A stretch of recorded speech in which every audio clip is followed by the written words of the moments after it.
Sociedade da Transparência. Novamente estou trazendo aqui o Byung-Chul Han com o seu pensamento, que eu gosto muito. E neste livrinho ele vai falar sobre um tema que ele é bem polêmico. E eu particularmente adorei esse livro, que é o tema da transparência.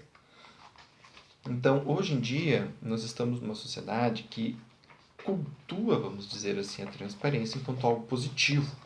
E positivo sempre, positivo por si só e acabou. Você tem que ser transparente, ponto final. Se você não é transparente, você é meio do mal. Agora, o Byung-Chul Han, ele vai trazer uma reflexão a respeito da questão da transparência, em primeiro lugar, a respeito do seu limite. Então, tem uma parte no livro, que eu não vou ler, mas eu vou comentar, que é assim, ele diz, nós não conseguimos ser 100% transparentes nem com nós mesmos. Ou seja, toda pessoa tem o que dentro da psicologia se entende como inconsciente ou pensamentos automáticos, ou seja, aquela parte do teu próprio comportamento que você nem sequer percebe, que você nem sequer sabe direito que tem. E a gente ainda assim exige transparência, o que torna a questão um pouco difícil. Quando ele fala aqui, vou trazer algumas questões da parte final do livro. Não vivemos o final do panóptico, mas o começo de um novo tipo de panóptico, aperspectivo.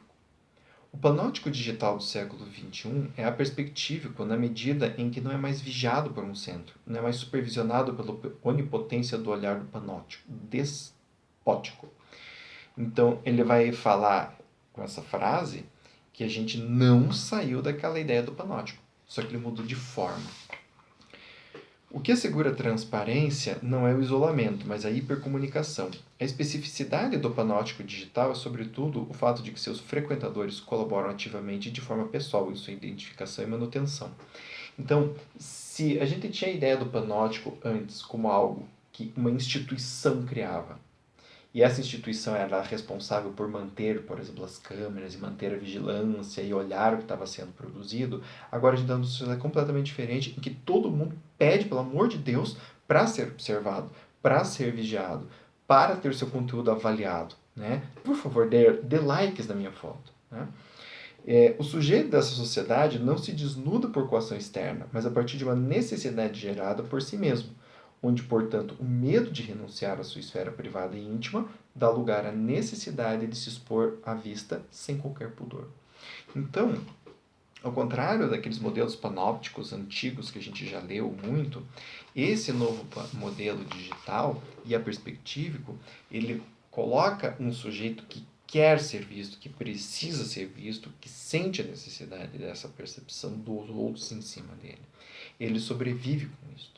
E aí eu acho que é interessante essa parte do livro, porque daí ele vai ele vai relacionar tudo isso com a questão da confiança, ou seja, a partir do momento que eu preciso ter acesso a todos os dados, a partir do momento em que eu tenho esse acesso, que eu tenho que olhar para isso, que eu tenho que ver, ele vai entender que acontece algo muito interessante com relação à questão da confiança, que eu vou ler aqui para vocês.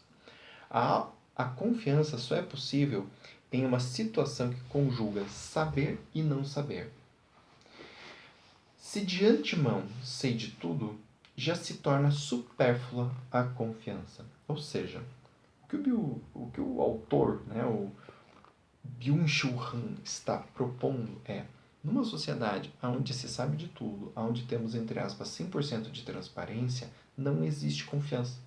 A confiança se torna, entre aspas, obsoleta. Em vez do mote transparência cria confiança, dever-se-ia propriamente dizer a transparência destrói a confiança. Por isso, a sociedade da transparência é uma sociedade da desconfiança e da suspeita, que em virtude do desaparecimento da confiança agarra-se ao controle. Então, o que ele está propondo, na verdade, é o seguinte, que quando temos uma sociedade onde você precisa, entre aspas, ver para crer, esta é uma sociedade que desconfia a priori. E desconfia por quê? Porque os dados estão lá. E se você não quer colocar os dados lá, você já se torna um alvo de desconfiança apenas por isso. Então é muito interessante a reflexão que ele faz disso. E ele não está dizendo aqui que, por exemplo, um governo não tem que ter suas contas transparentes, mostrar para o público. Não é isso. né? Mas ele está falando em termos das relações humanas. A abertura de relações de produção para consumidores sugerida por uma transparência mútua mostra ser, em última instância, uma exploração do social. O elemento social é degradado e operacionalizado como um elemento funcional do processo de produção, prestando-se, sobretudo, à otimização de relações de produção. Falta-lhe todo resquício de negatividade à aparente liberdade dos consumidores. Já não se forma qualquer exterior que possa colocar em questão o interior sistemático. Então ele vai mostrar que quando temos essa questão social, onde a transparência se torna, na verdade, uma exigência, a gente já não tem mais uma sociedade que está buscando por relações, ela está buscando por dados, por fatos.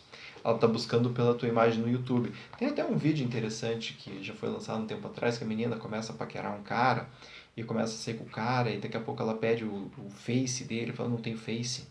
Eu não tenho YouTube, eu não tenho Instagram, não tenho Orkut, não tenho nada. E tem várias cenas cômicas, por exemplo, as amigas dela, né? Falam assim, mas ele não tem isso, não tem aquilo, não sei o quê. Meu, esse cara não existe, né? Se você tá louca. Chega o ponto de cogitar que a coitada da guria tá louca, né? Tá tendo uma alucinação, porque o cara que não tem Facebook, o cara que não se expõe, que não é transparente, entre aspas, não deve existir, pelo amor de Deus, como assim? Tá? E ele vai associar tudo isso aos processos de produção, porque todas essas informações são transformadas em dados de venda, em dados de compra, e nós sabemos muito bem disso. Tá? Por fim, eu vou uma questãozinha do começo, né? Então ele fala, a coação sistêmica transforma a sociedade da transparência em sociedade uniformizada. Nisso reside seu traço totalitário em uma nova palavra para dizer uniformização, transparência.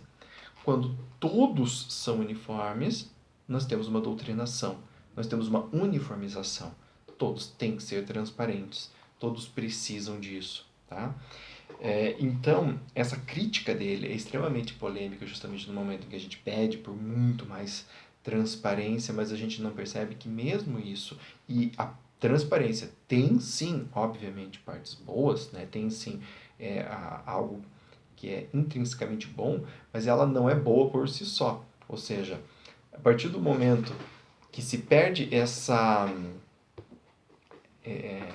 qualidade do interpessoal, de eu ter que descobrir alguém, de que eu não descubro nem mesmo eu 100%, mas eu quero ter esse acesso. A gente cria uma sociedade onde achamos que esse acesso é possível, tudo aquilo que se mostra é tido como mais importante do que aquilo que está antes do que se mostra. E isso, na minha opinião e na opinião do Byung-Chul Han aqui, é um baita de um pepino para nós. Né? No entanto, ao mesmo tempo, nós entregamos essa nossa liberdade de mão beijada para as redes sociais, para a ideia da transparência sem limites. Né? Muito bem, gente. Eu deixo aqui com vocês esta obra magnífica, tá? Sociedade da Transparência. E um abraço para todos. Até a próxima.